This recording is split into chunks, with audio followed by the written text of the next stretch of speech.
श्री कृष्ण के वाहन गरुड़ देव, इन्हें घमंड हो गया था कि इनके जितना तीव्र गति से कोई नहीं उड़ सकता।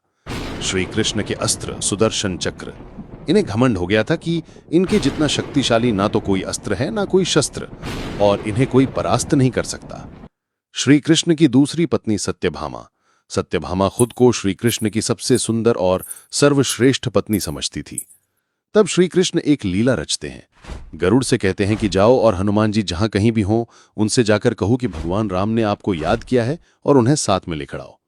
और सुदर्शन चक्र से कहते हैं कि तुम महल के द्वार पर पहरा दो और मेरी अनुमति के बिना किसी को अंदर मत आने देना, चाहे फिर वो कोई भी हो। गरुड़ देव हनुमान जी के पास पहुंचते हैं और कहते हैं कि भगवान श्री राम ने आपको द्वारका नगरी में मिलने के लिए बुलाया है। ये बात सुनते ही हनुमान जी एक छलांग में द्वारका पहुंच जाते हैं। द्वार पर उन्हें सुदर्शन चक्र मिलते हैं और कहते हैं, भगवान की आज्ञा के बिना मैं तुम्हें अंदर नहीं जाने दूंगा।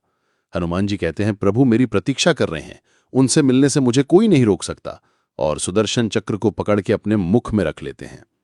हनुमान जी को देखते ही कृष्ण हनुमान जी को राम अवतार में दर्शन देते हैं। सत्यभामा को देखकर हनुमान जी कहते हैं, प्रभु ये दासी कौन है और सीता माता कहाँ है? तभी वहां रुक्मिणी जी आती हैं और हनुमान उन्हें सीता मां पुकारकर चरण स्पर्श करते हैं। ये देखकर सत्यभामा चौंक जाती है। तभी गरुड़ देव वहां पहुंचते हैं और हनुमान जी उनसे पहले वहां पहुंच गए हैं, ये देखकर आश्चर्यचकित हो जाते हैं। तभी कृष्ण हनुमान से पूछते हैं कि हनुमान तुम्हें द्वार पर किसी ने रोका नहीं? हनुमान जी कहते, रोका था प्रभु, लेकिन आपसे मिलने को विलंब हो रहा था इसलिए मैंने उसे मुख में रख लिया। फिर हनुमान जी सुदर्शन चक्र को मुख से बाहर निकालते हैं। श्री कृष्ण की इस लीला से इन सब का घमंड चूर चूर हो जाता है। बोलो हरे कृष्ण हरे राम फॉलो करिए।